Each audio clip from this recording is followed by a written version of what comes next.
লা নাসআলুকা রিজকা নাহনু নারযুকুক। রব্বুল আলামিন বলছেন, আমি রব্বুল আলামিন স্ত্রী সন্তান পরিজন চালাইতে তোমাদের কারো সাহায্য চাই না। রিজিক দিতে, খাদ্য খাবার পৌঁছাইতে কারো সাহায্য লাগবে না। হ্যাঁ, নাহনু নারযুকুকা, আমি আল্লাহ একাই সকলকে রিজিক দেব। আল্লাহ বলেন, ওয়ালা তাকতুলু আওলাদাকুম খাশিয়াতা ইমলাকিন, ক্ষুধার ভয়ে, অভাবের ভয়ে, দারিদ্রতার ভয়ে সন্তানকে মেরে ফেলো না। নাহনু নারযুকুকুম ওয়া ইয়্যাহুম, আল্লাহ বলেন আমি তোমাকেও রিজিক দেব, তোমার সন্তান পরিবারকেও রিজিক দেব।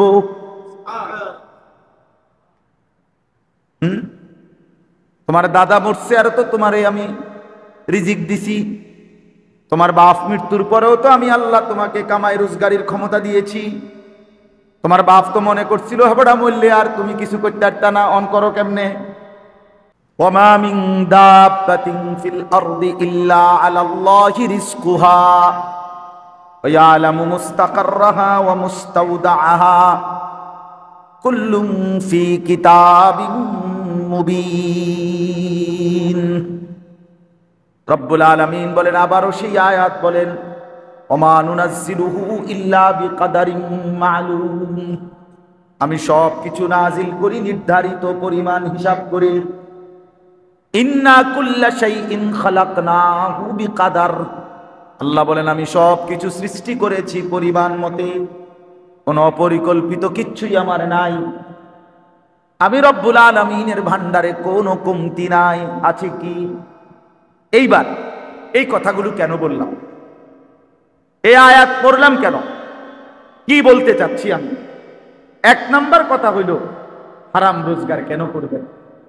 দুই নাম্বার কথা হইল ছেলে মেয়েকে দিন থেকে, আল্লাহর কোরআন থেকে, মূল কথা এটা আমার টার্গেট ছিল মূলত এই কথাটা বলা, সন্তানকে, ছেলে মেয়েকে আল্লাহর কোরআন, রাসূলের সুন্নাহ, দিন শিক্ষা থেকে কেন বঞ্চিত করবে।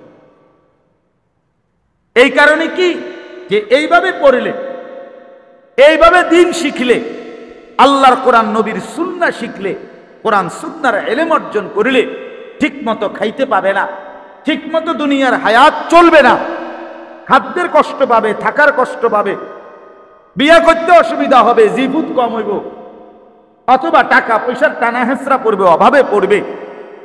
এটাই ছিল বিষয়। যদি এইটা মানসিকতা না হয় তাহলে বাচ্চাকে আল্লাহর কোরআন থেকে, যদি এটাও কারণ না বলে, আপনি যদি কর না বাতের চিন্তায়, টাকার চিন্তায়, উপার্জনের চিন্তায় আমি আমার বাচ্চাকে কোরআন শিখাই নাই, এই চিন্তায় না, তাইলে তো আপনি এর চাইতে বড় গাদ্দার যে আপনি আল্লাহকে বিশ্বাসই করেন না, আল্লাহর কোরআন লাগবে এটা মনেই করেন না। তো আপনি কি জাতের মুসলমান বলেন? একজন মুসলমান যে তার সন্তানকে কোরআন শিখাইল না, কি কারণ হইতে পারে? দুই কারণ হইতে পারে। এক কারণ হইল ভাত মাছ চাল ডাল চাকরি উপার্জন, দুনিয়া চলার ক্ষেত্রে কষ্ট পাবে। কথা বলেন না কেন? এটা একটা কারণ হইতে পারে, এই কারণে পড়াইলাম না। আরেকটা হলো আমি আল্লাহকেই মানি না, কোরআনকেই মানি না, ইসলামকেই মানি না, এটা কিছু কোনো পড়ালেখা আমি এটাই মনে করি। তো কোনোটার অনুমতি আছে কি? কথা বলেন। এই ভাত মাছ চাল ডালের কষ্ট পাবে এই কথাও যদি কেউ বিশ্বাস করে, মনে মনে ভাবে, তো তার ঈমান থাকবে তো? কথা বলেন না কেন? আল্লাহ তাআলা এত ভাবে বলার পরও তুমি বলতে আসো না আপনি পারতেন না। তাই কোরআনে আছে, লা নাসআলুকা রিজকা নাহনু নারযুকুক। রব্বুল আলামিন বলছেন, আমি রব্বুল আলামিন স্ত্রী সন্তান পরিজন চালাইতে তোমাদের কারো সাহায্য চাই না। রিজিক দিতে, খাদ্য খাবার পৌঁছাইতে কারো সাহায্য লাগবে না। হ্যাঁ, নাহনু নারযুকুকা, আমি আল্লাহ একাই সকলকে রিজিক দেব। আল্লাহ বলেন, ওয়ালা তাকতুলু আওলাদাকুম খাশিয়াতা ইমলাকিন, ক্ষুধার ভয়ে, অভাবের ভয়ে, দারিদ্রতার ভয়ে সন্তানকে মেরে ফেলো না। নাহনু নারযুকুকুম ওয়া ইয়্যাহুম, আল্লাহ বলেন আমি তোমাকেও রিজিক দেব, তোমার সন্তান পরিবারকেও রিজিক দেব।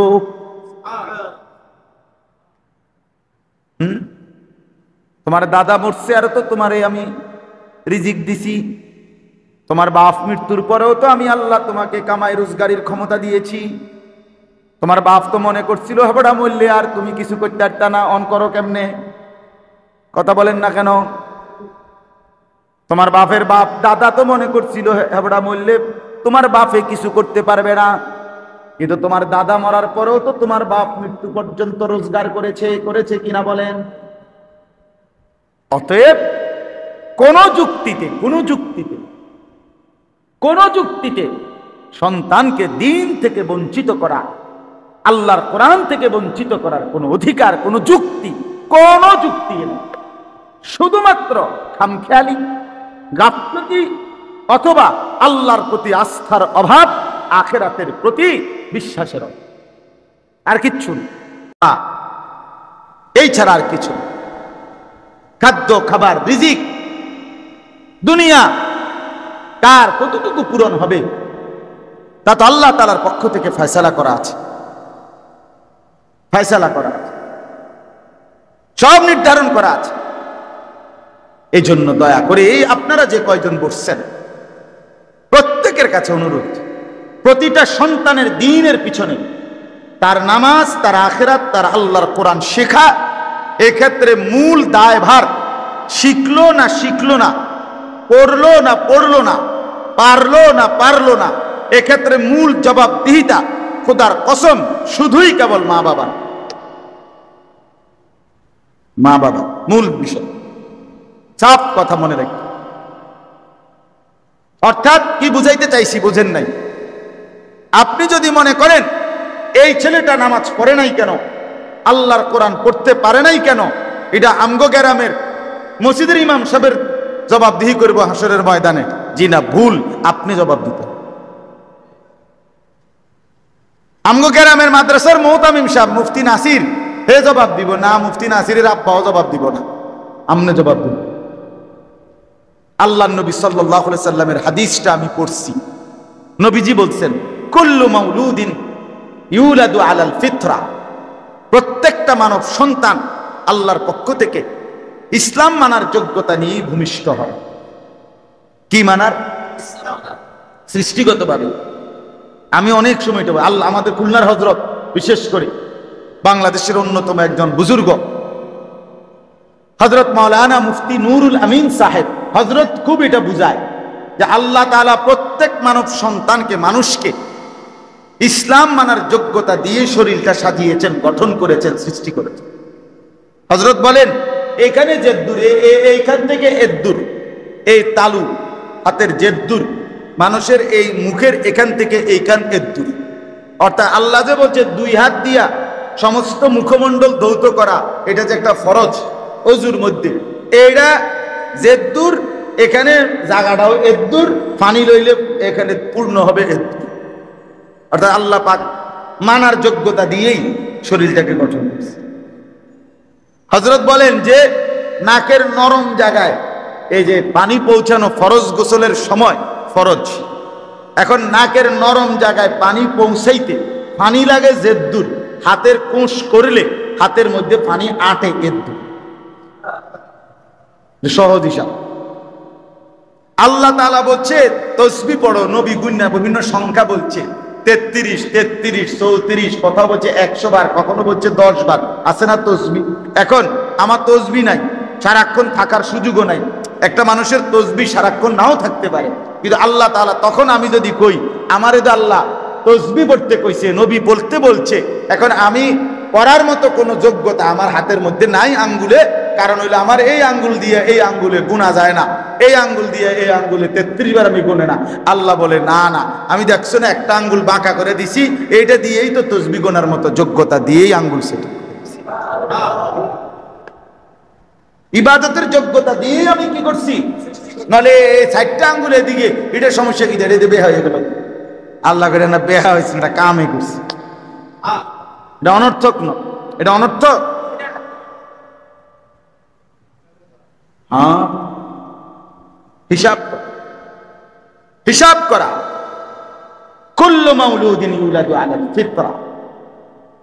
আল্লাহ তাআলা বলেন, আমি রুকু সেজদার উপযুক্ত যোগ্যতা দিয়েই কোনই বা কেন কোনই বাঁকা হয়, কেন কোমর বাঁকা হয়, কেন তুমি বসতে পারো, কেন তুমি শুইতে পারো, গরু কেন বসতে পারে না, ছাগল কেন সোজা হইতে পারে না, সাপ কেন সোজা হইয়া দাঁড়াইতে পারে না, এই গাছ কেন বসতে পারে না?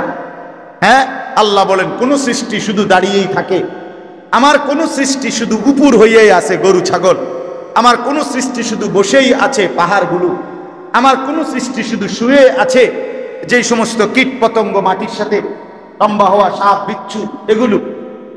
কিন্তু তুমি দাঁড়াইতেও পারো, উপরও হইতে পারো, বসতেও পারো, শুইতেও পারো। তো তোমার শুধু ভাত মাছ, শুধু পেশাব পায়খানা, শুধু যৌন চাহিদা পূরণের জন্যই যদি হইতো, তাহলে ওই গরু ছাগল কুকুর বিড়াল সাপ বিচ্ছু এগুলোর তো আমি এক অবস্থাতে রাখাই তাদের খাদ্য, তাদের মানে যৌন চাহিদা, তাদের পেশাব পায়খানার প্রয়োজন পূরণ করতেছি, ঘুমের প্রয়োজন পূরণ করতেছি। তো তোমারে কেন আমি আল্লাহ চারভাবে বানাইলাম? দাঁড়াইতেও পারো, উপরও হইতে পারো, বসতেও পারো, শুইতেও পারো। রব্বুল আলামিন বলে শুধু ভাত মাছ চাল ডাল, শুধুমাত্র খাদ্য পানি আর ঘুম আর পেশাব পায়খানা আর যৌন চাহিদা পূরণের জন্য নয়, বরং আমার নামাজ, আমার সেজদা, আমার ইবাদত করার জন্য বানাইছি বলেই আমার ইবাদত নামাজের মধ্যে দাঁড়াইতে হয়, উপর হইয়া রুকু দিতে হয়, আত্তাহিয়াতুর জন্য বসতে হয়, সেজদা দিতে শুইতে হয়। এই জন্য আমি আল্লাহ শরীরের গঠনটাই এভাবে বানাইছি। নইলে তুমি নামাজ পড়বা কেমনে, নইলে তুমি রুকু দিবা কেমনে, নাইলে তুমি আত্তাহিয়াতুর জন্য বসবা কেমনে, নাইলে তুমি সেজদা দিবা কেমনে? হ্যাঁ, এই জন্য যেই সমস্ত অপদার্থ নামাজ পড়ে না, এগুলো মানুষও না, প্লাস্টিকও না। হ্যাঁ হ্যাঁ, আমি তো সবসময় বলি এগুলো যেগুলো বেনামাজি, যেগুলো বছরের পর বছর ফজরের নামাজ পড়ে না, 5 ওয়াক্ত নামাজ পড়ে না, এগুলোকে আফ্রিকার জঙ্গলে কিংবা সুন্দরবনের জঙ্গলে ওই জন্তু জানোয়ারদের সাথে শিফট করলেই ভালো ছিল। তারা ওদের সাথে থাকলে সবচেয়ে আরাম পাইতো, কারণ তাদের সমগোত্রীয় জাতি তারা পাইতো, তাদের মতোই প্রাণী তারা পাইতো।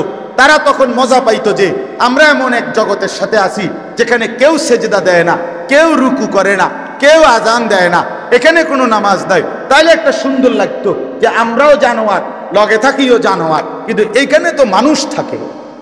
আর আল্লাহ তাআলা মানুষকে তো বানাইছেন গোলামির জন্য, ইবাদতের জন্য। এই জন্য মানুষ সেজদা ছাড়া থাকে কেমনে? মুসলমান সেজদা ছাড়া থাকে কেমনে?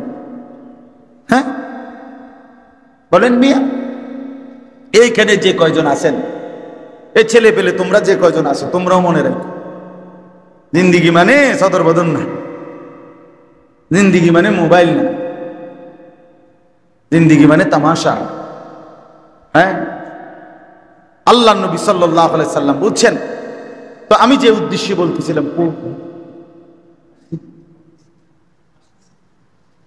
যোগাযোগ হয়েছি। আচ্ছা মাশা, আমার তো কথা বলার কথা ছিল 10-15 মিনিট। মাশাআল্লাহ। তাইলে এরপরে নবীজি বলেন ফাআবাওয়াহু ইউহাফিদানিহি, তাহলে আমার গাড়ি আগায় যাইতে বলেন, আমার গাড়ি কি? আচ্ছা, ফাআবাওয়াহু ইউহাফিদানিহি আও ইউনাসসিরানিহি আও ইউমাজ্জিসানিহি।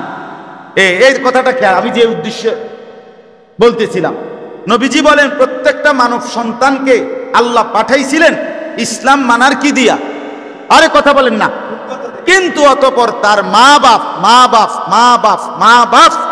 আবাওয়াহু, মা বাপ ওই বাচ্চাটাকে ইহুদি বানায় দিছে, অথবা খ্রিস্টান বানায় দিছে, অথবা অগ্নি পূজক বানায়, বেঈমান বানায় দিছে। বেঈমান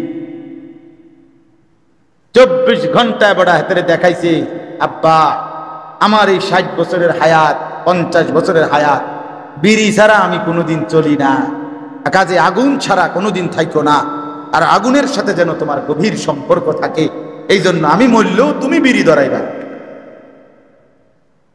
নাই তো কি, আগুনের সাথে পরিচয় করাই দিছে, আগুনের সাথে পরিচয় করাই দিছে। আমি থাকতো বাবা, আমি থাকতো ঘরে টেলিভিশন কোনোদিন বন্ধ হইতে দেই নাই, তুমি যদি আমার পুত্র হইয়া থাকো, আমার ঘরে বাপের মতো ফুত হও, পুতের মতো বাপ হও, তাইলে তুমিও কোনোদিন আমার ঘরে টেলিভিশন বন্ধ হইতে দিবা না। হ্যাঁ হ্যাঁ, তাহলে কি? আর উনি তো জীবনে কোনোদিন টেলিভিশন বন্ধ করে যায় নাই, ওনার মৃত্যু পর্যন্ত তো প্রতিদিন কি চলছে? তাহলে উনি ওনার স্ত্রী, সন্তান, ছেলে মেয়ের জন্য কি এই সবক দিয়ে যায় না? এই সবক দিয়ে যায় না? বলেন তো। আপনি জীবনভর দাড়ি কাটলেন, আপনার সন্তান কি সবক দিবে? আপনি কি শিখায় গেলেন যে বাবা আমি জীবনভর ইহুদিদের মতো, খ্রিস্টানদের মতো নিজের চেহারা সুরতকে রাখছি, তুমিও কোনোদিন মুসলমানের সুরত ধরবা না, বেঈমানের মতোই ধরবা। তো নাই তো কি, নাই তো কি। আর নাই তো যে বাবা বিষয়টা কি এই, আমি চলতেছি বাবা বেঈমানদের মতো, তুমি হইবা জোনায়েদ বাগদাদির মতো, হেঁটে যদি কত এটা আমনে হইতে অসুবিধা কি? কথা বলেন না কেন?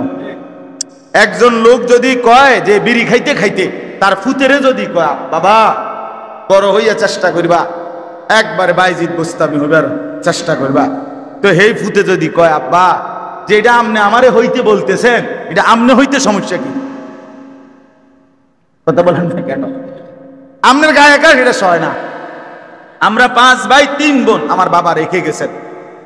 আমরা 5 ভাই 3 বোন, আর আমাগো ভাই বোন আরে ছেলে মেয়ে মিল্লা, আর আমার মা আছে এখন, বরাবর 25 জন। আমরা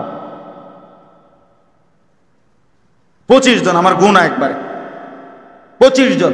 এই 25 জনের মধ্যে আমাদের 5 ভাই 3 বোন, আমরা হলাম 8 জন, মা হইলে 1 জন, তাহলে 9 জন। তাহলে 25 জনের থেকে 9 গেলে আর কত থাকে? 16, 9 6 16 জন। এই 16 জন বাচ্চার একজনও আল্লাহর কোরআন ছাড়া, রাসূলের সুন্নাহ শিখে নাই, কোরআন শিখে নাই, একজনও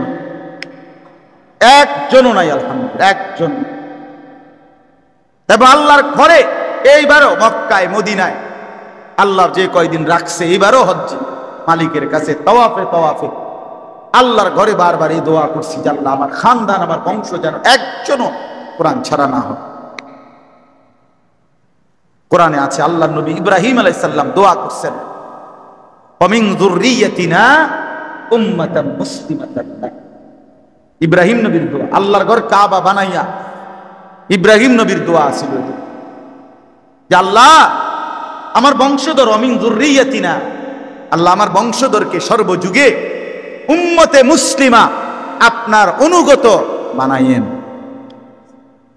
ওমিন যুররিয়াতিনা উম্মাতাম মুসলিমাতাল লাক ওয়া আরিনা মানাসিকানা।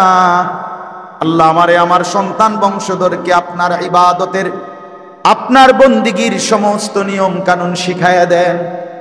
কেমনে পড়বো নামাজ, কেমনে দেব যাকাত, কেমনে করব হজ, কেমনে করব কুরবানি, আপনার বন্দিগি আপনি শিখায়া দেন। অতুবা আলাইনা, যা কিছু ভুল ভ্রান্তি গুনাহ নাফরমানি তওবা করছি মাওলা, আপনি মাফ করে দেন। ইন্নাকা আনতাত তাওয়াবুর রহিম, আপনি তো সবচেয়ে বেশি তওবা কবুলকারী, আপনি দয়ালু মেহেরবান। আরো শুনেন আল্লাহর কোরআনে আল্লাহ বলেন ইব্রাহিম নবীর আরেকটা দোয়া। ইব্রাহিম নবী আল্লাহর কাছে দোয়া করে বলেছেন, রব্বি জাআলনি মুকিমাস সালাহ, আল্লাহ আমি ইব্রাহিমকে মৃত্যু পর্যন্ত পূর্ণ নামাজি বানান। কি বানান? সবাই বলেন ওয়ামিন যুররিয়াতি, সাথে সাথে বললেন এবং আমার বংশধর সন্তানাদিদেরকেও নামাজি বানান। রব্বি জাআলনি মুকিমাস সালাতি ওয়া মিন যুররিয়াতি, আল্লাহ আমাকেও নামাজি বানান, আমার সন্তানদেরকেও নামাজি বানান। এরপরে মজার বিষয় হইল ইব্রাহিম নবী এরপরে আরো দোয়া করছে, আরো অনেকগুলো দোয়া এরপরে আছে কোরআনে ইব্রাহিম নবীর দোয়া। কিন্তু এই কথাটা বলে যে আল্লাহ আমাকে নামাজি বানান, আমার সন্তানদেরকেও নামাজি বানান, এইটা বলে আবারও বলছেন রব্বানা ওয়া তাকাব্বাল দুআ, আল্লাহ বাকিগুলো দোয়া যা করব সেগুলো পরে শুনেন, পরে কবুল করেন, এটা কিন্তু এখনই কবুল করে নেন। আল্লাহ এখন এটা আগে হয়ে যায়, এটা কবুল করছেন নি কোন আগে এটা ক্লিয়ার করেন। বুঝেন না? একসাথে 13 মিনিটের দোয়া যা কইছি আল্লাহ ভাত মাছ চাল ডাল কাঁদা বালিশ সব দিয়ে এক লগে দিয়ে, না না, ইব্রাহিম নবীর কথা এইটা আগে আলাদা দোয়া যে আল্লাহ আমাকেও নামাজি বানান, আমার সন্তানদেরকেও নামাজি বানান। রব্বানা ওয়া তাকাব্বাল দুআ, আল্লাহ এটা কিন্তু আলাদাভাবে এক্ষুনি গ্রহণ করে নেন। রব্বানা গফিরলি, এরপরে বলছেন আলাদা আবার নতুন দোয়া শুরু করছেন, আল্লাহ আমারে মাফ করে দেন। যদি বলেন ইব্রাহিম ছেলে মেয়ের কথা মনে রাখলেন, মা বাবার কথা মনে রাখলেন না বুঝি? ইব্রাহিম নবী বলে শোনো না, আমি তো কইতে আছি রব্বানা গফিরলি ওয়া লিওয়ালিদাইয়া, আল্লাহ আমারও মাফ করে দেন, আমার মা বাপকেও মাফ করে দেন। যদি বলি ইব্রাহিম নবী বাপ মার কথাও মনে রাখলেন, জিফুতের কথাও মনে রাখলেন, সমস্ত ইমানদার মানুষের কথা বুঝি ভুলে গেলেন? আল্লাহ বলেন না না, ইব্রাহিম নবী বলে না না, শোনো না আমি এরপরে কি বলি, ওয়ালিল মুমিনিনা ইয়াউমা ইয়াকুমুল হিসাব, আল্লাহ সমস্ত মুমিনদেরকেও মাফ করে দেন। আর কি বাকি? ইয়াউমা ইয়াকুমুল হিসাব, যেদিন হিসাবের দিন হবে সেদিন আমারও মাফ করেন, মা বাপকেও মাফ করেন, সমস্ত ইমানদার মুমিনদেরকেও মাফ করে দেন। হ্যাঁ, এই জন্য বাপ ফিকির চাই, ফিকির চাই, দিন শিখান সন্তানকে, দিন শিখান। এই ছোট ছোট মাদ্রাসাগুলো কষ্ট করে, বহুত কষ্ট করে চালায়, টানা হেসরা অভাব সব সময়, কিন্তু এরপরও আল্লাহর কোরআন নিয়ে, আল্লাহর দিন নিয়ে আঁকড়াইয়া আছে, বহুত কষ্ট করে। আপনারা যদি সবাই আন্তরিক না হন তাইলে হবে কেমন? আপনাদের একটা ছেলে, এইখানেও যে কয়জন ছেলে আছো ভাইয়া, আল্লাহর দিন শিখো, স্কুলে পড়ো, শুরু করে দিছো পড়ালেখা, কোনো সমস্যা নাই, আগে পিছিয়ে পড়ো। স্কুলে যাওয়ার আগে 1 ঘন্টা কোনো এক ফাঁকে 30টা মিনিট আল্লাহর কোরআনের জন্য সময় দাও। 6 বছর লাগুক, কোরআন শরীফ শুদ্ধ হয়ে যাবে। বিকালবেলা একটু সময় দাও, মুরব্বী যে কয়জন আছেন চা দোকানের থেকে কত সময় মসজিদে দেন। বনবিড়ি আর চা বিস্কুটের এই ফালতু সময় থেকে বেহুদা সময় নষ্ট না করে আল্লাহর কোরআনের জন্য কিছুটা সময়, বরকত হবে, হায়াতের দাম বাড়বে, আখিরাতে সুন্দর হবে, স্ত্রী সন্তান পরিজন দিন পাবে, প্রত্যেকেই তার বাবা মাকে অনুসরণ করে, আপনি না বললেও সে আপনাকে অনুসরণ করে, এটা বাস্তব। আমার ছোট ছেলে আপনার সফওয়ান, আমার 2 ছেলে, ছোট ছেলে, সারাক্ষণ বাসায় নামাজের মুসল্লারে ভাঁজ করে, টুল আছে টুলের খাড় করায়, ওয়াজ কি ওয়াজ, কেউ বোঝে না হেতে কি কয়, আল্লাহ কইতে পারে। আমার বড় মেয়ে, আমার বিবি অনেক বাড়ি কইছে আমার হেতে কি কয়, হেতে কইতে, কিন্তু মাগার উড়ে এলায় সব। হ্যাঁ, সে তো তার বাবা, আমি সে তো দেখছে আমারে, দেখছে, তাহলে বোঝা গেল সন্তান তার বাবাকে কি করে, ফলো ফলো। আমার বড় মেয়ে, আমার বিবি সব সময় হিজাব পরে, বোরকা পরে, হিজাব। আমি এ পর্যন্ত আলহামদুলিল্লাহ, আজকে আমার ছোট্ট মেয়ের বয়স 3 বছর, সেপ্টেম্বরে পূর্ণ হবে। এর মধ্যে কথা বলার পর থেকে যে কয়বার উমরায় গেছি, একবার হজে গেছি, মোটামুটি এর বুঝে কিছুটা বুঝে, এই 3 বছরের ভিতরে বয়সের 2বারই আমি আমার এই ছোট্ট মেয়েটাকে মোবাইলে যতবারই জিগাইছি মক্কা মদিনা থেকে, আব্বু তোমার জন্য কি আনতাম, এক কথাই বলছে হিজাব হিজাব, আব্বু হিজাব, আমি হিজাব হিজাব। এবং বাসার গেইটের কোনোভাবে এই পাশে আনা যাবে না হিজাব ছাড়া। বাইরে যাইতে হইলেই তার মাথাতে কি দিতে হবে, সে বুঝে, তার মা, তার বোন, সে তাদেরকে দেখে অনুসরণ করে। তাহলে প্রতিটা সন্তান মা বাবাকে কি করে বলেন, অনুসরণ করে। এজন্য মা বাবার জিম্মাদারি এটা, সন্তানকে দিন দেওয়া, সন্তানকে দিন দেওয়া। আল্লাহ তাআলা রিজিকের জন্য ঠকাবে না, খাদ্য খাবারের জন্য আল্লাহ ঠকাবে না। রিজিক বন্টন করে আল্লাহ এখানে বলছেন, আমি সকলের রিজিকের ফয়সালা আমি আল্লাহ আমার দায়িত্বে তুলে নিলাম, আমার কাঁধে তুলে নিলাম। এই জন্য আমরা প্রত্যেকে ইনশাআল্লাহ চিন্তা করেন, ফিকির করেন, আমরা প্রত্যেকের ইনসাফের সাথে আমাদের মধ্যে এই ভাবনা আমরা ভাবেন। দেখেন দুইটা শব্দ এখানে গুরুত্বপূর্ণ। একটা শব্দ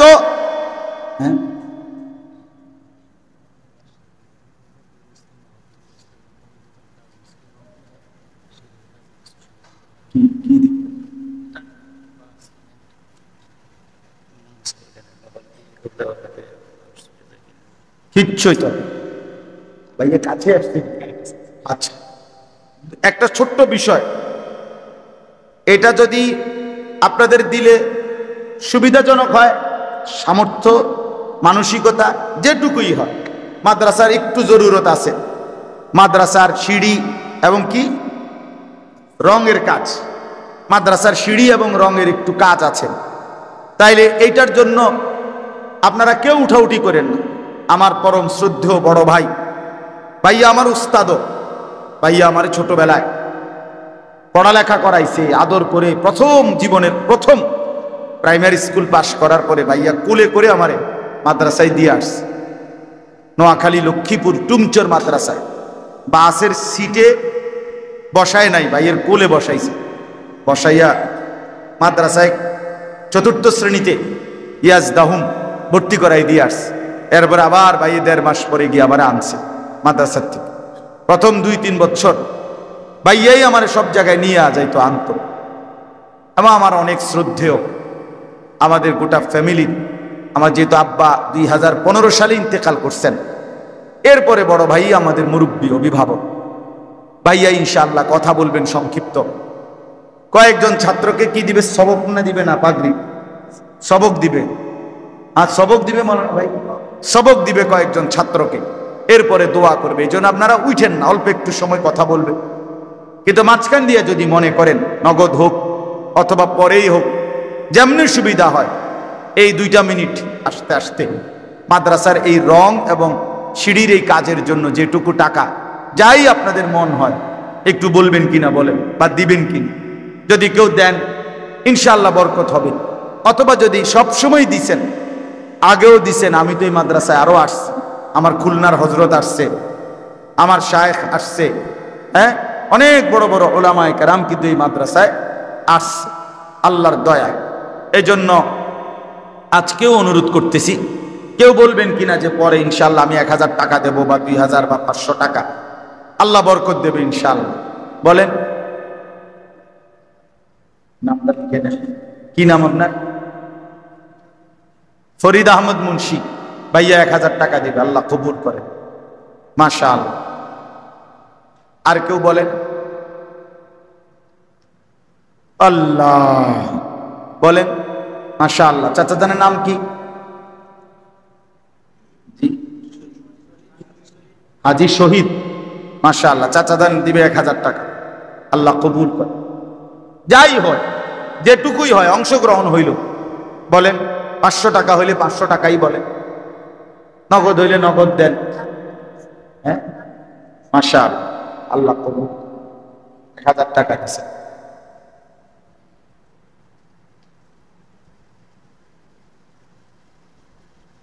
দেন, বলেন ইনশাআল্লাহ।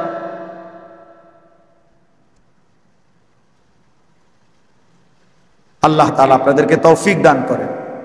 আমরা প্রত্যেকে দেখেন একটা জিনিস বাস্তবতা, রিজিক এবং আমাদের এই উপার্জন, একটা মানুষের 2টা ইবাদত মুসলমানের। একটা হলো তার শরীর দিয়ে ইবাদত, আর একটা হলো অর্থ দিয়ে ইবাদত। মাশাআল্লাহ, প্রত্যেক মুসলমানের জন্য তার আর্থিক ইবাদতও তার ইবাদতের অংশ। অর্থাৎ যাকাত ফরজ হলে যাকাত দিতেই হবে, কোরবানি ওয়াজিব হইলে কোরবানি দিতেই হবে, হজ ফরজ হলে হজ করতেই হবে, এবং নফল দান সাদাকা নিয়মিত করা এটা জান্নাতি মুমিনের সিফাত, জান্নাতে একেবারে স্বাভাবিক সিফাত। যে নামাজ পড়বে সে দানও করবে, এটা আল্লাহর কোরআনের কথা। এই জন্য সব জায়গায় আল্লাহ তাআলা এক মুসলমানের স্বাভাবিক পরিচয়, আপনি কম হোক, 2 টাকা হোক, 20 টাকা হোক, 5 টাকা হোক, কাউকে ফিরাই দিতে নাই।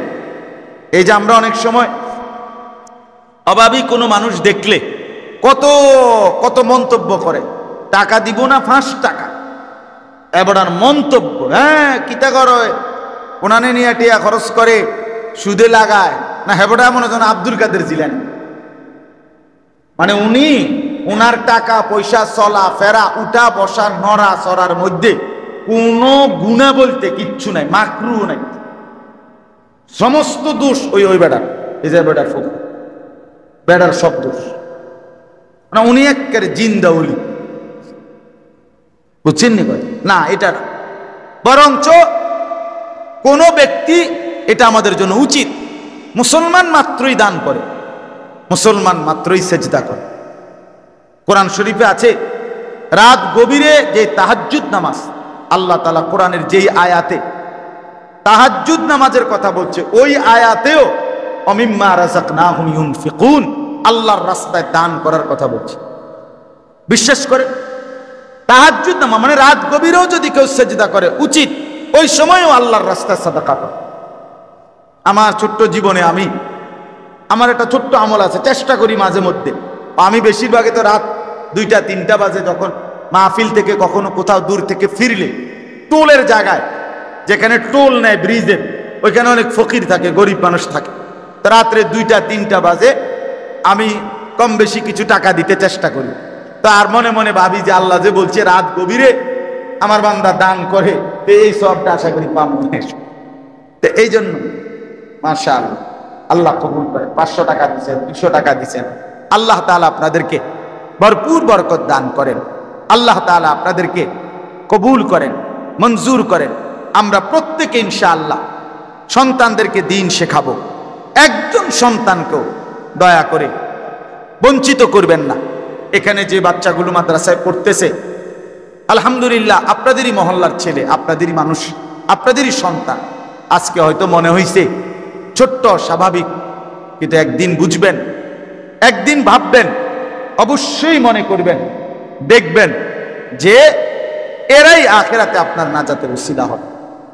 আমার বাপ, আমরা কিতাবে পড়ছি, এক ঢোক পানি, এক চুমুক দুধের বরকতেও অনেককে আল্লাহ তাআলা জাহান্নাম থেকে মুক্তি দিয়ে দিবে। এই সামান্য অজুর পানি আগায় দিছে, এই বরকত। আল্লাহ তাআলা আমাদেরকে তৌফিক দান করেন, কবুল করেন ইনশাআল্লাহ। ভাইয়া এখন আপনাদের সামনে এই বাচ্চাগুলোকে সবক দিবে এবং সামান্য কথা বলে ইনশাআল্লাহ দোয়া করবে। এরপরে আপনারা একসাথে এশার নামাজ জামাতের সাথে পড়ে এরপরে যাবেন। আল্লাহ তাআলা আমাদের সবাইকে তৌফিক দেন, কবুল করেন, আমিন। সুবহানাল্লাহি ওয়া বিহামদিহি। না শেষ।